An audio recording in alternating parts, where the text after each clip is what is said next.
This is Too Far Enterprises, and today we have a special message for you. I just gotta talk to y'all. At some point, we're gonna have to have a conversation about how our whole lives are about hollering out Jesus' name and the fact that Jesus' name was the name of the first slave ship. Jesus of Lebec, name of the first slave ship to grace the Americas, otherwise better yet known as the good ship Jesus. The ship was ran by an evil man named John Hawkins, who by all accounts is written about as a very religious man. He was also accompanied by Sir Francis Drake, who they said prayed twice a day on the ship. See, I think about history deeply and in a lot of detail, and I keep thinking about the first Africans who were promised this better land that I read about. And the fact that the name that they saw when entering their ship was Jesus. But the fact now that we're oppressed, we keep calling out Jesus, all the while being lied to. Can't help to think, are we being lied to now? Well, the first ship to Americas, I don't know if it was Jesus or not, but I tell you what, I know that there was a ship and it did come to America, and it was called the good ship Jesus of Lebec. I'm coming to you today because I want to talk to you about strong Africans. And right off the bat, I want to say that takes away half of our population in the Americas, okay? Because too often, too many of us want to be Negroes, we want to be Black Africans, we want to be everything but what we truly are. And the reason why I say that is because I've always said this, and I'm going to say it again. There's one race, the human race, okay? There's variations of Africans, but we all come from there scientifically. That's where the evidence points. Moving on, okay? So you can put whatever you want on top of African, but it does not change your DNA. It does not change facts. Strong Africans, we're still here. Today, I listened to Philip. He has a app that I go to sometimes, and the first thing that I saw, it was 3 black men telling people about why we shouldn't have reparations. And most often when that happens, we call them sellouts. But the fact of the matter is, in most cultures, people wouldn't dare do that because there'd be ramifications. But it's okay for blacks, whites, and anybody to demean and to do whatever they feel they want to do in our community. Now, am I promoting violence or anything like that? No, I just know that if this was the Knights Templar, if this was the Ku Klux Klan, if this was just even in the military, or either one of your country bands, or what do you call it, cults, you know better than to go against whatever they stand for. So obviously it talks to us about what we stand for, because we have our own people turning on us, and that's just like the plantation, okay?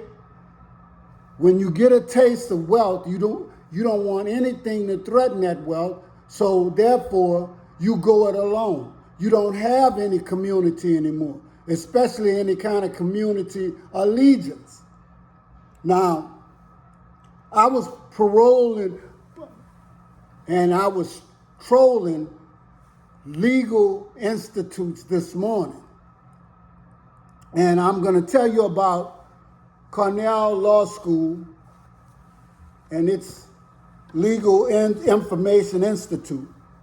And I went on to see about slavery and trafficking of slaves to see just what the law said about that. And I'm not going to read that to you because, you know, some things you need to do for yourself.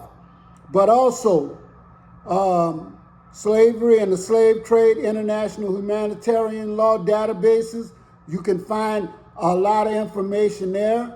And one of the things that I can tell you is, tell me, although we know these atrocities happen, who paid for that? And I'm talking about not in dollars, I'm talking about legally. Who was ever charged with that? And I'm talking about made to stand trial and actually go to jail for that. And you couldn't have just one person. Nobody, and then it gets to be a little steeper when people die on board a transatlantic voyage of kidnapping, rape, and murder. And people want to know, why do we think we deserve any reparations? Well, by the law, if the victims of that atrocity is no longer living, then that victim's representatives, family, or whomever they dictate to be their heirs are supposed to reap the benefits. Now, legally, legislature, white folks, and most people already know that to be the truth. But I just want you to know where you can find it, okay? We also have a lady of renown. I can't, and I won't say her name, but she's been going and dealing with the international community about reparations for some time. And we will see maybe the fruits of that labor hopefully soon. But if not, I'm tired of people talking about reparations, because reparations is secondary. Who talks about the ancestors and how they perished and how they were taken away and how they were treated? Look at everybody's ancestors here except for the Africans. You have them memorialized on mountaintops in Washington, D.C., in history books. But you can't even give us what you owe us, and I'm talking about a debt.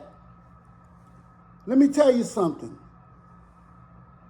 The debt is, you know how insurance men used to come to the house and knock on your door and get their payment? Well, we have to turn into Europeans when it comes down to getting our payments. They expect us to give up. This video, I was not even thinking about making because it's been difficult for me to actually get online and do some of the things I normally do, especially on TikTok. And I'm working on that. But obviously, when you start going through some things, obviously, you must be doing something right, okay?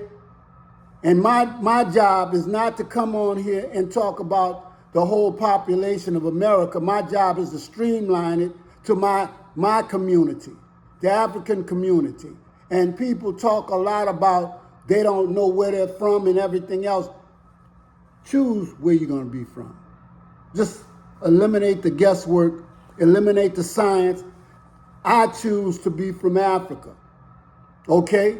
And I'm telling you right now, just because I have problems in the United States does not mean I'm not in full support of people like Traore and Burkina Faso, Mali, Senegal, and places like that who are fighting for their freedom and they are detaching themselves away from their colonizers. This is the same thing that we must do. We must do for ourselves. And you're right.